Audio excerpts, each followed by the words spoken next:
Okay, well, welcome everyone to the Masters of Science and Operations Management information session. Glad you could join us today. We've still got quite a few joining us, but with me today that's going to be helping me out will be Carol Altman. She's the Assistant Director in the Masters of Science Operations Management program.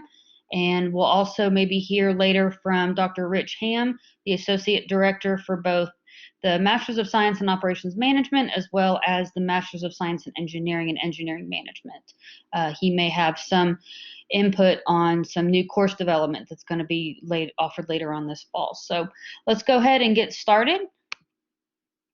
My name is Karen Hickenbotham. I'll be moderating along with Carol Altman today. I'm the Program Manager in the MSOM department.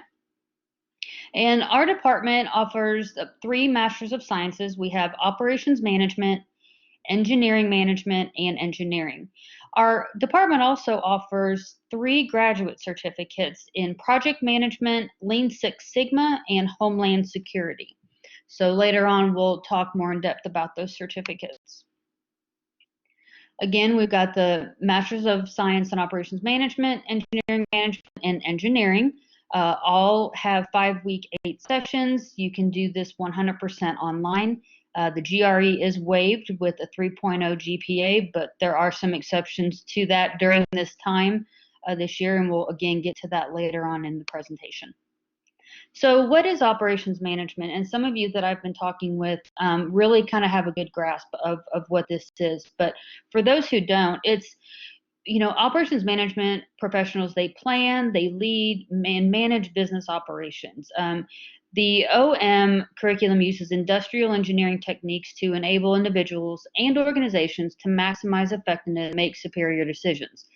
This couldn't be more relevant right now with a lot of you that I'm talking with in your current roles. This is just something that you want to build on, and this is a great way to help maybe organize change in these current times. So it's all about the numbers. We are the largest graduate program on campus. We were established in 1974. We've had over 5,000 graduates prepare to become leaders in the business, industry, and military, as well as help them advance their careers. 90% of students completing the degree are full online. And again, I've spoken with a few of you of the benefits of whether taking a class live, if you are local or able to come to campus, versus the full online. And we can certainly address any concerns or questions you have at the end of this session. If you could hold all your questions to the end, we will offer you the opportunity to type those in the chat section, and we will get around to everyone's questions. We have over 70 instructors who have real-world experience and practical knowledge, and we have 35 graduate courses in the MSOM program offered each semester, either online or in live class or in hybrid format.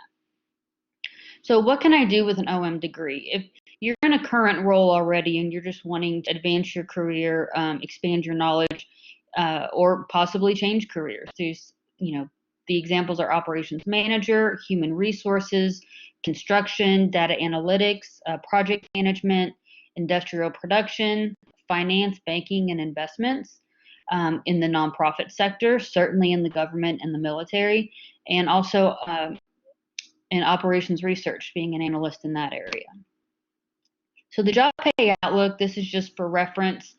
This is a national average. As you can see at the bottom, this was taken from the Department of Labor.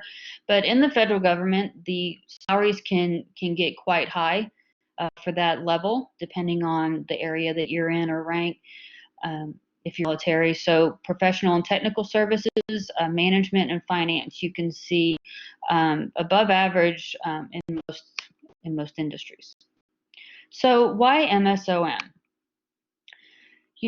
We're going to get to the nuts and bolts of this program and the benefits and how it can personally or individually help you out. But we really want you to hear from our students because they are saying some great things and giving some great examples across the board, whether it be in the master's program or any of the certificates.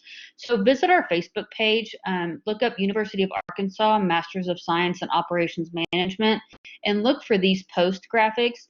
These are actual students who are either entering the program, currently in the program, or about to graduate. And they offer some excellent insight and specific details of courses they've taken and what they've learned from them and how they've been able to apply that in their own lives, both personally and professionally.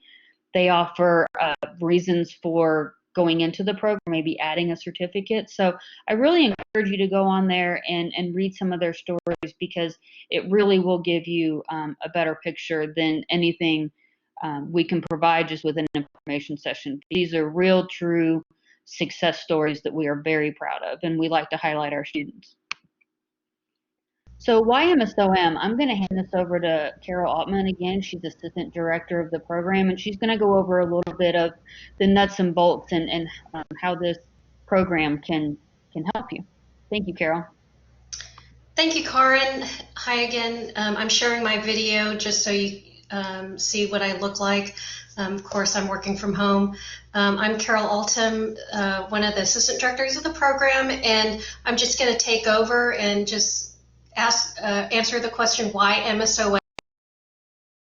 Well, it looks like we've lost Carol's audio. Let me see if I can go ahead and continue on here.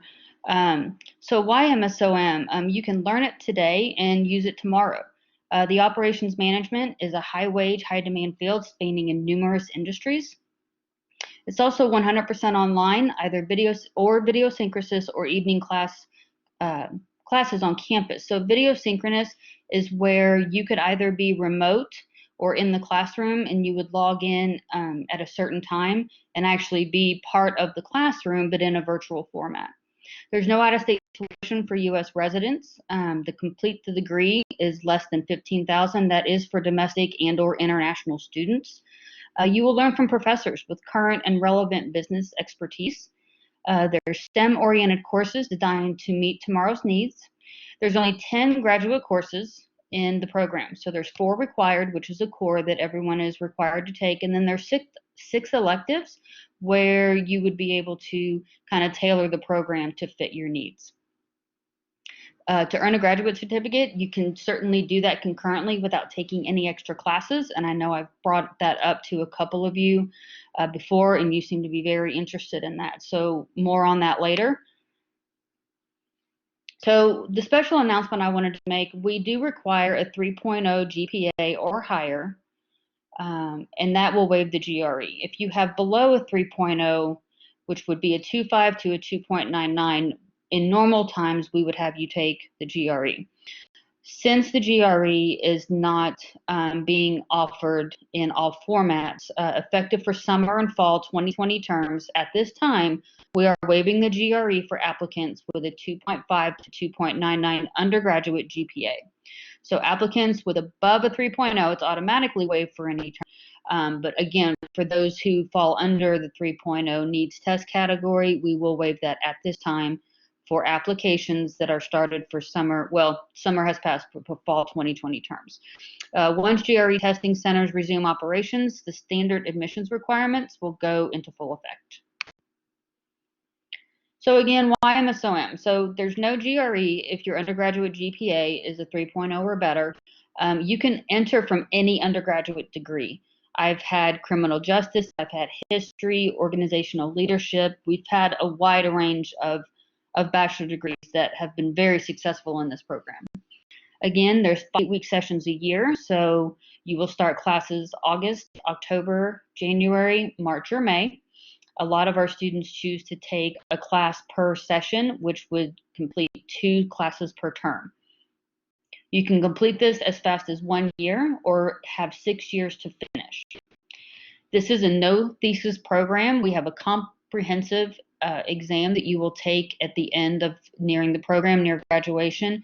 And all this will do is kind of have you sit with your committee and give you the opportunity to present on what you've learned and let us ask some questions and really get to dial down and find out, what you learned and, what you wish you had more of, or it gives you an opportunity to really help us improve our program.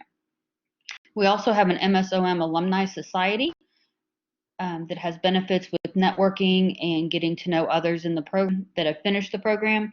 And we also have a MSOM scholarship. It's a $500 scholarship per semester that you can apply to if you meet the criteria. So the MSOM admission, the online application is free. We do waive the $60 application fee. You can find that at the application.uark.edu. If you have UA transcripts already on file, you don't need to request for those submitted. We can automatically pull those in. There's no resume, there's no letters of recommendation or personal statement required. All we do need is your official transcripts that show your cumulative GPA and the conferred bachelor's degree, and we can move forward. So the prerequisites program, they don't need to be completed for admission, but they do need to be taken as you begin the program. So the prerequisites, depending on your previous coursework, is law and ethics, so business law, industrial cost analysis or accounting, applied statistics, and this is from any discipline, whether it be from STEM, from the social sciences, if it's psych stat or behavioral statistics, business statistics, it's any statistic from any discipline. So the final one is Intro to Decision Support Tools. This is basically an advanced Excel class. There's one of two options that a student entering the program can do. You can either take the course, OMGT 4853, or we do offer a free proficiency exam that's available. You will be provided a study guide, and you will pay the fee and take an online test, and with a 70% or better, you could satisfy that prerequisite. So I said we were going to touch on the graduate certificates. These are really gaining popularity. We have three, again, project management, Lean Six Sigma, and Homeland Security. So the certificates are only 4 classes. You only need a 2.5 undergrad GPA in order to start a certificate if you are not currently active in the MSOM program or the MSE programs. There's no GRE or GMAT required to start a certificate. And again, like I've said, can stand alone or concurrent with the Master's of Science. With project management, this is designed to provide skills to become better project managers and prepare for the PMP certification. We're actually going to have a student testimonial post today after 5 o'clock that actually gives a specific example of how the project management prepared him for the exam, and it's a great read, so look out for that one for today. The Lean Six Sigma, this is designed to learn how to eliminate problems, remove waste, and reduce variation to improve operations. Again, this is another one where students have said that the certificate does prepare them for the exam. The last and newest to our program is the Homeland Security Certificate. This is designed for industry and safety professionals to learn how to mitigate risk. Dr. Rich Ham, would you like to weigh in on the Homeland Security Certificate? I believe your mic should be enabled. Sure thing. Thank you, Karen. So this certificate specifically focuses around both those items in industry. I don't know. Well, it seems we're having trouble with audio. I'm not sure what's going on with the settings. Can you hear me now? But I'll go ahead and keep on going, and then I'll try to troubleshoot as everyone starts to type their questions in the chat box. So for closing remarks, the fall admission application is open. The Engineering and Operations Management webinar series we do, the last one will be on May 28th. Maintenance isn't just about grease. I'm going to go ahead. I'm not sure why I'm not hearing Dr. Ham, but I'm going to go ahead and hand it over to him since others are able to hear him. Apologize for that. Let me see if everybody else does, if I can get somebody to give me a chat that they hear me okay. Okay, great. So the Homeland Security Certificate, it focuses on several areas. The first is a understanding of the foundations of emergency management and the National Incident Management System. Most people are somewhat confused. They think this is only a government focused activity, but it actually is government and industry and sometimes in partnership. Most would be surprised to know that 85% of the critical infrastructure that has to be protected by law in the United States is privately owned. So we show both what you would do as a operations manager in Homeland Security in the government and industry, and then we have several that go on and use it for consulting. As an example of things that are covered, the foundations, like I said, of the National Incident Management System that is used both in the public and private settings, but also the various types of supply chain security that you're required to integrate into your supply chain, background checks and requirements, discussions on export control you're required to comply. So there's a lot of compliance information.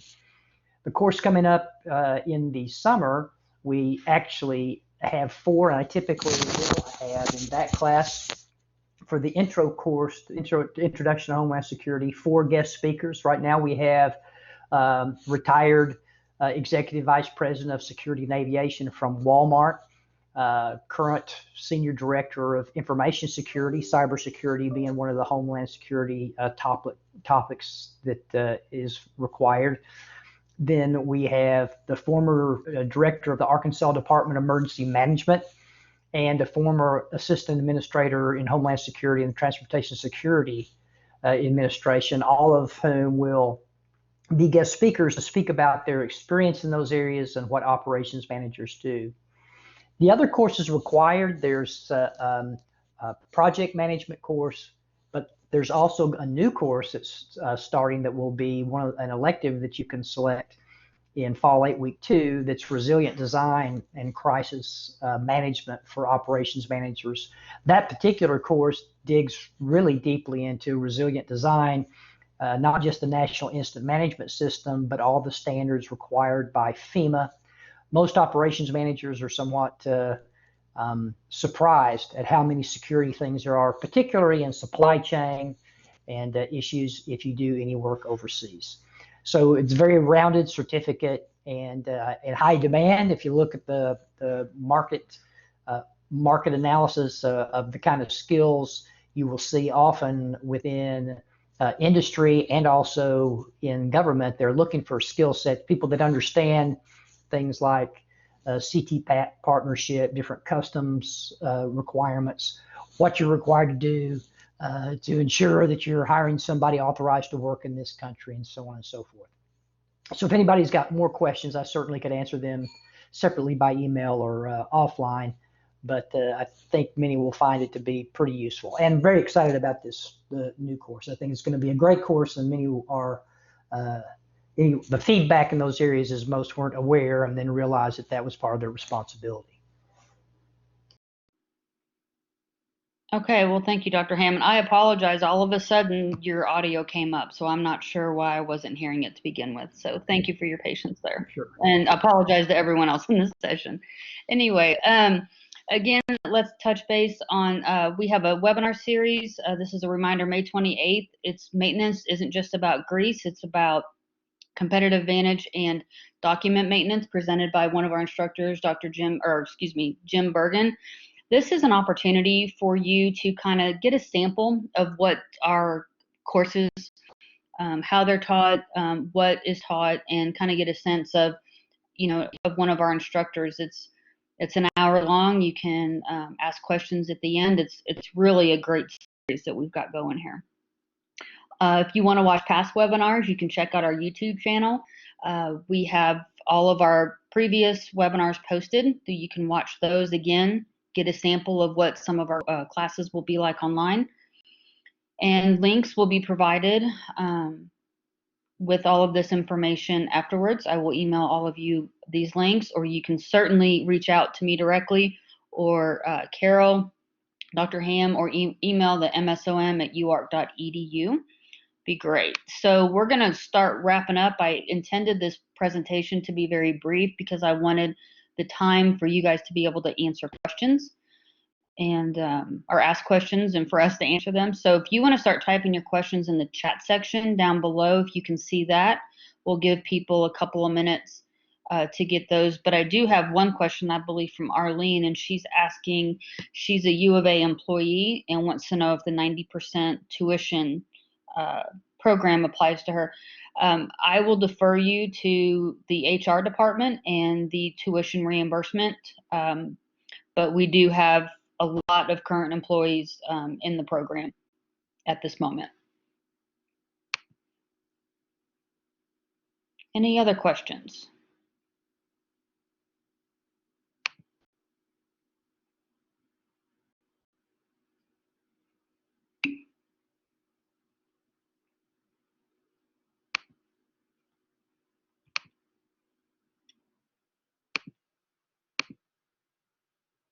So I will say, while people are getting their, so yes, I see that Tim has raised his hand. If you could type your question in the chat box below, that would be fantastic. A couple of people that I spoke with yesterday were asking about the certificates, and the great benefit, and Carol and Dr. Ham can chime in if you wish now that I can hear audio again, but you can earn the certificates along with the MSOM program. The coursework will work in both certificate and in the master's program. So Dr. Ham, I think I'm going to refer this one to you. Adrian's on and ask, what is the main difference between operations management and engineering management? Would you like to take that question? Sure. Adrian, the operations management focuses on those things in day-to-day operations. You know, operating a plant, supervising people, operating or managing and leading, in some cases, security, directorate, but anything that you could think of that's largely about managing people that are in the day-to-day work that's being produced, and also making sure that all the financial controls and how you produce, the quality management of your products as they come out, whether it's a service or a product at the other end, that would be the day-to-day.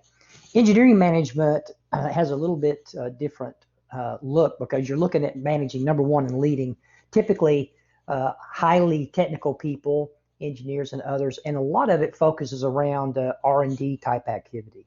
So if there is, for instance, a manufacturing to highly technical group, or where there's a lot of experiments and testing, or testing and evaluation that goes on, focused in engineering areas, that would be it. We have people in EMGT that do everything from their chemical engineers in a chemical plant, and then they may be actually working in another place for the Air Force, as an example, where they do test and evaluation of new aircraft.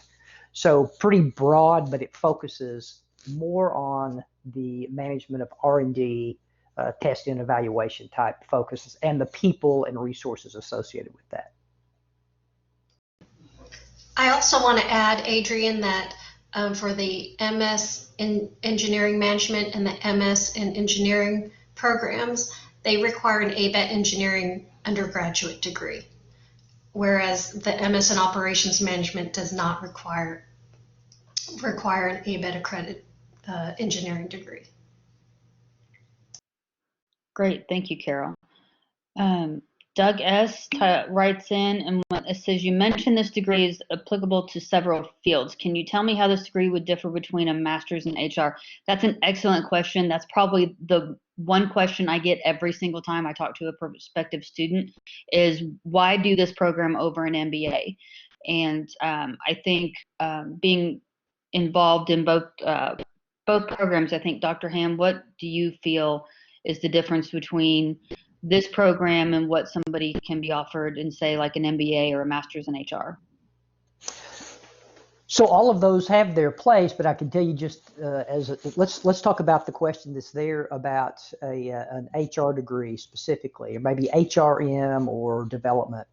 So while you can select and choose, if you have interest in HR, some HR courses, a couple of electives that we have specifically that dig into and now are aligned with parts of the body of knowledge for SHRM, an operations manager will be involved across the spectrum. So if you could think of it in, say, in how an organization is set up, if you're wanting to be the person that is the manager of the plant or the manager of an office, where you have to pay close attention to the finances, budgeting. You have to pay attention to your, what's the quality of the product, whether it's a product or a service. And you also have a lot of people. So you need to have a direct awareness, enough awareness at least to keep yourself out of trouble about HR laws, ethics, those sorts of things. And that's one of the reasons that we have a prereq for ethics and business law, so you understand some of those things, and it leads into the HR. But you have a very broad view of all those areas. If you're going to do a master's in HR, some of those have different, the ones that are in development, some great ones we have here at U of A, but it drills into, really is focused on the HR process, development theory, those sorts of things, or others in HR that would go through the equivalent of what would be the topics in the SHRM body of knowledge to sit for the exam. But you're not going to get anything in those about how do you manage quality afterwards and come back and tie all these things together. It is strictly focused, like that's your role. You're going to be, a manager of HR, you're going to be a manager in an area where you're going to deal with employee development or the like. An MBA, that one's the one I think that we answered the questions the most. So if you were to look organizationally in the skill sets you develop, an MBA is great, very high level accounting type principles. They do project management as well. They learn those sorts of things to do business development, marketing, and those sorts of things. Those operations management, though, with that degree, it focuses clearly on your ability in the day-to-day operations. So, and the techniques, although parallel, are a little bit different. The MBA has these large frameworks. If you could think of kind of a micro and macroeconomic view of how things come together, they're looking at a lot of macro views, looking at the bottom line numbers, or trying to figure out marketing, or doing those kind of surveys. And then OM has this view of a survey across several different fields when you have several reporting to you.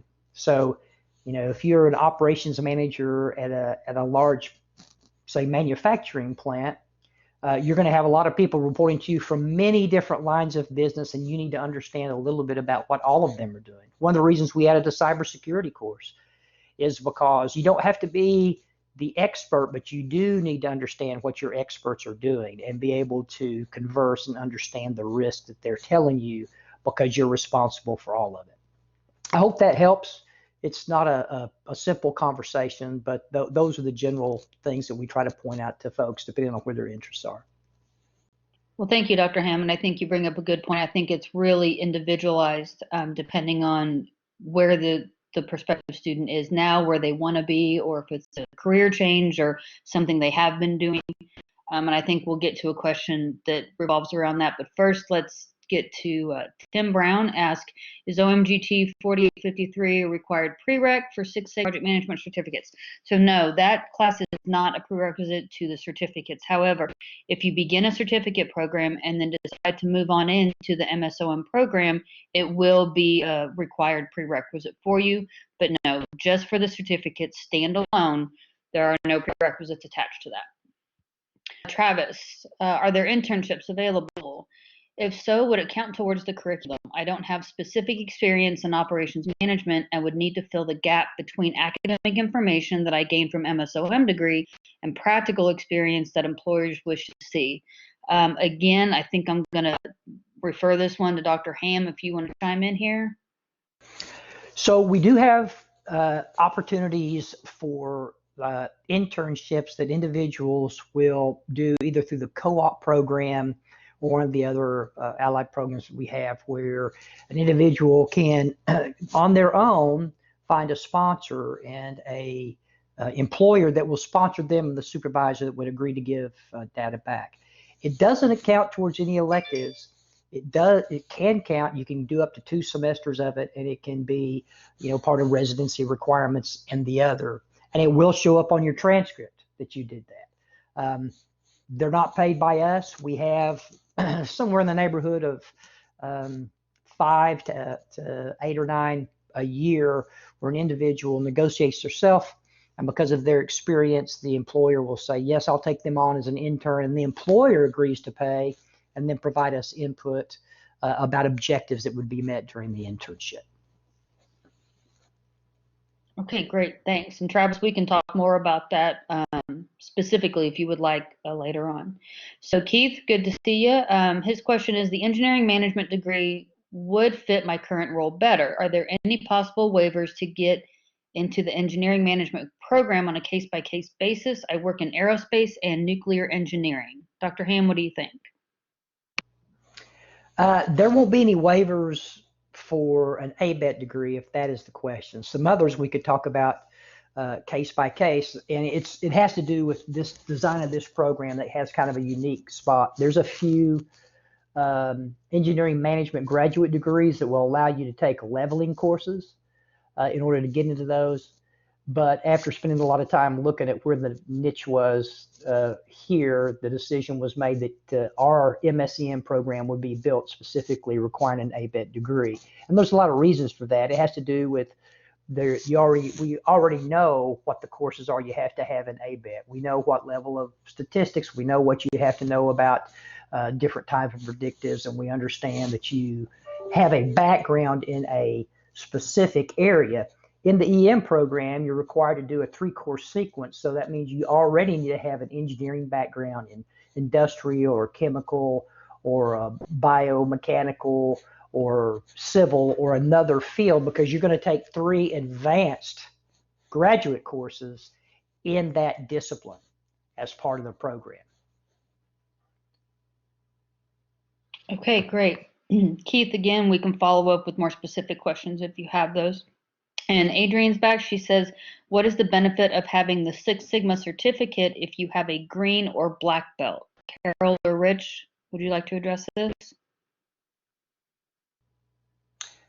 So if you already have, and it depends, I think, on what people are asking. So I could talk specifically. Nowadays, everybody, they look at a body of knowledge, and they will just, everybody, it seems like, has developed their own green belt. They just kind of issue a certificate. There's some universities that issue a certificate. We made a strategic decision some time ago because of feedback we had from employers that we would pick the top, within the top 1 or 2 professional organization, and that's the body of knowledge we would align with. So in the case of our program, it aligns to prepare you in the body of knowledge of IESSC.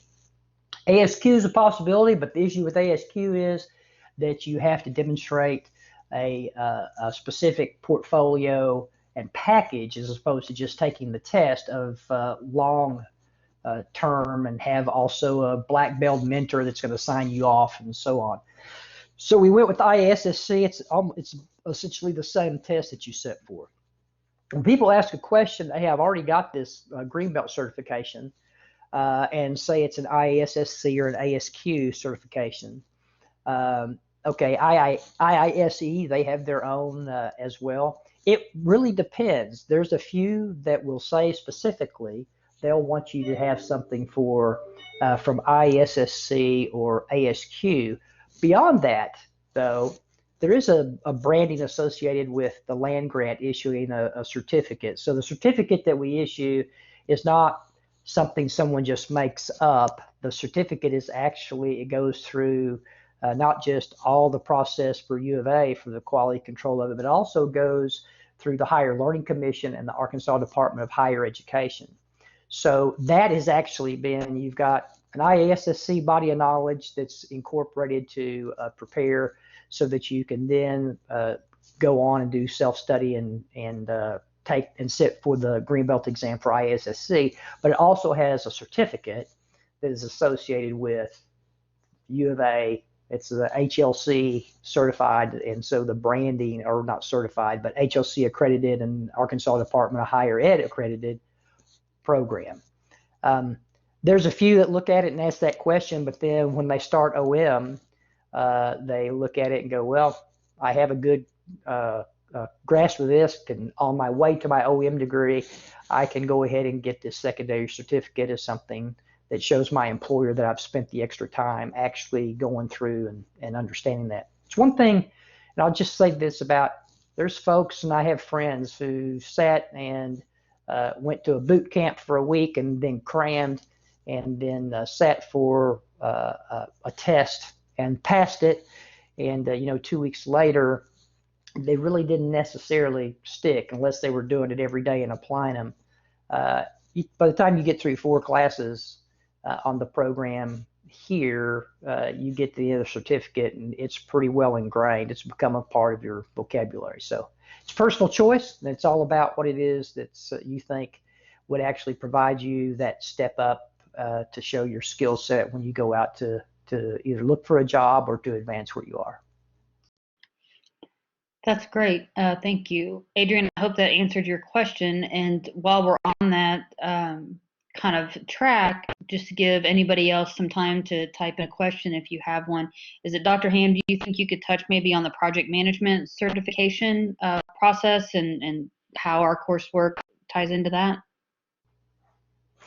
Well, similar process that we did for project management. The body of knowledge is with the Project Management Institute, which is really the premier project management professional and certified body organization. That's the body of knowledge that we follow start to finish. We do have some pieces also that are added into the certificate that your instructor will talk about, some agile project management. There are some other project management certificates out there.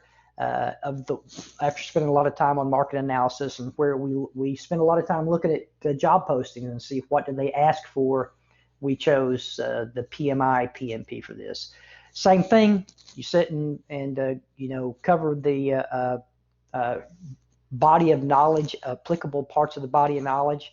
It will prepare you. There obviously will be some self-study, but feedback we get from students that have gone on said they felt the certificate prepared them very well, and with some self-study after that, they were able to pass the PMP. Okay, well, thank you for elaborating on that. Is there, Travis has got one more question. That's great. So regarding the comprehensive exam mentioned earlier, is that an actual examination or more of a briefing? Carol, would you like to address Travis's question on the comprehensive exam? Sure. The comprehensive exam consists of a few steps. First, it's creating a PowerPoint slide that relates coursework and concepts to maybe what you're doing at work and how you use them either in class with case studies and projects or at work. And then creating a 8 to 10 minute video with your PowerPoint. And going through the presentation.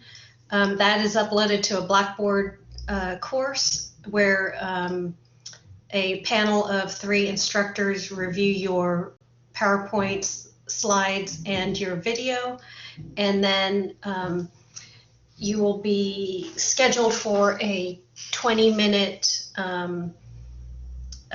oral exam through Blackboard Collaborate Ultra. And so those are the 3 steps. So it's the PowerPoint presentation, the 8 to 10 minute video, and the 20-minute interview with a panel of 3 instructors. But it's not a sit down, take an exam online. It's more of a briefing, question and answer period.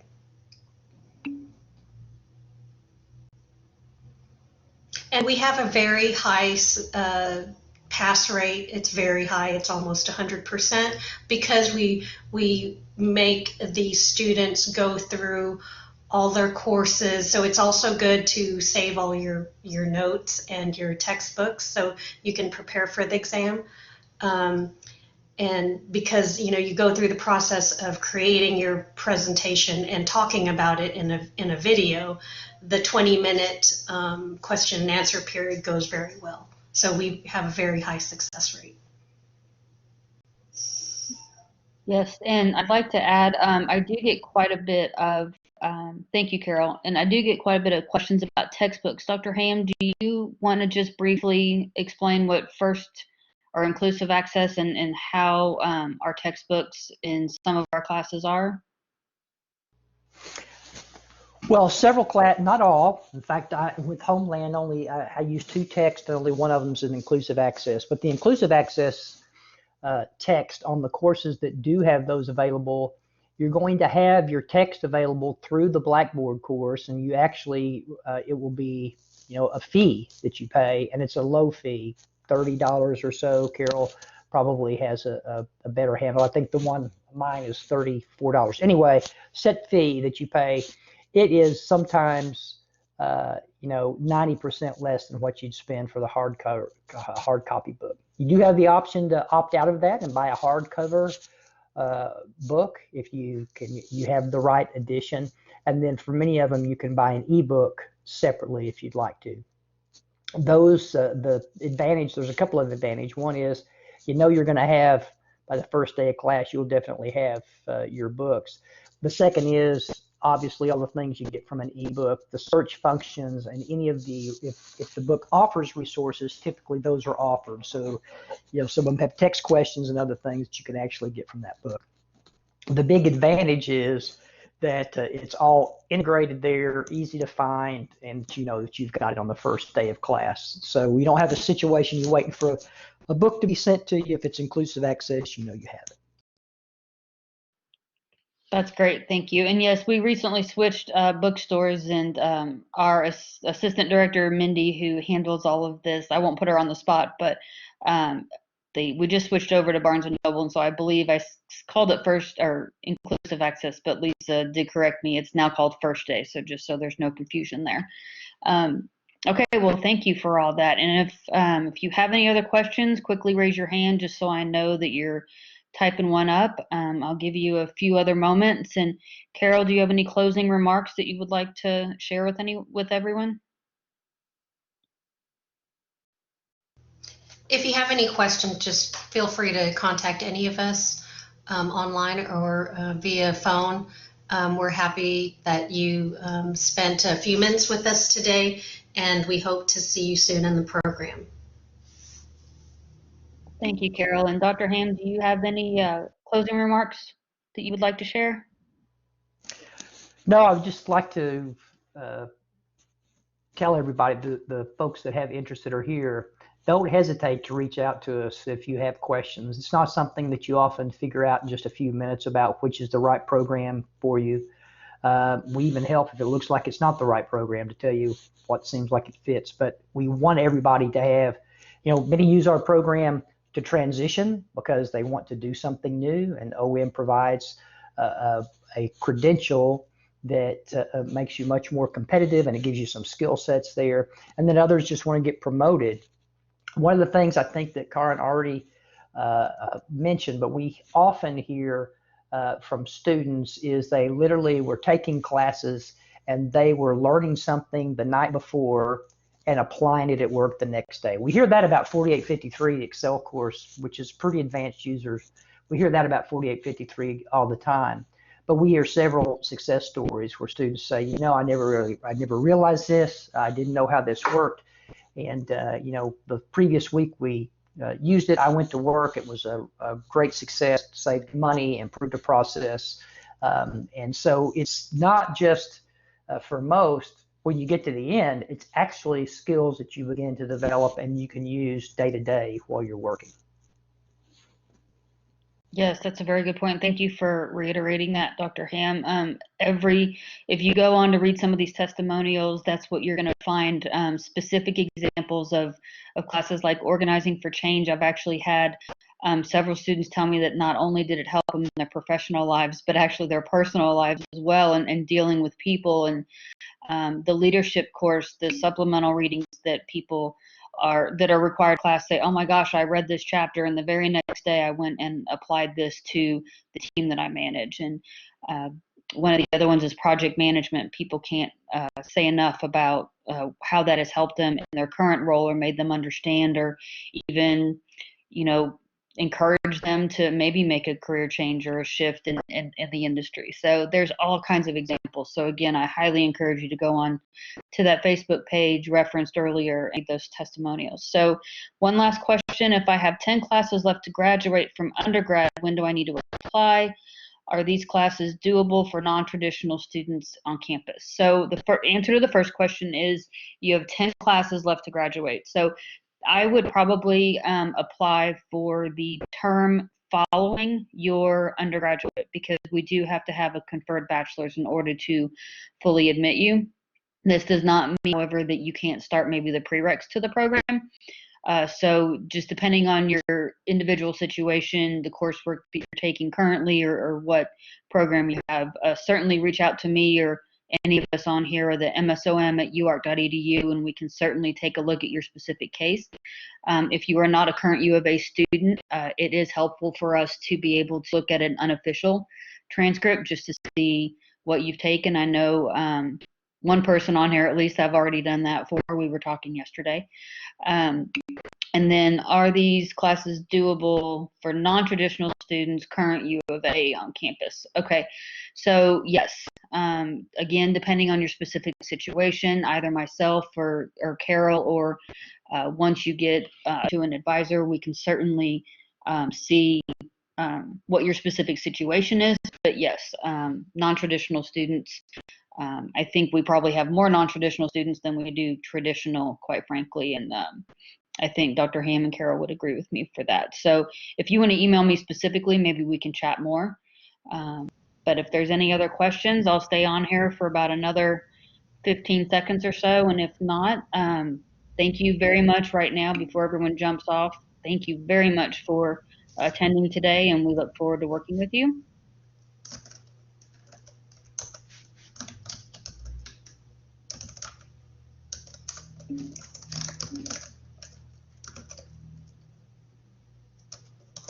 So as we jump off here, and I think Carol is putting my email in the chat there for me, as well as hers. And again, MSOM at uark.edu is monitored frequently.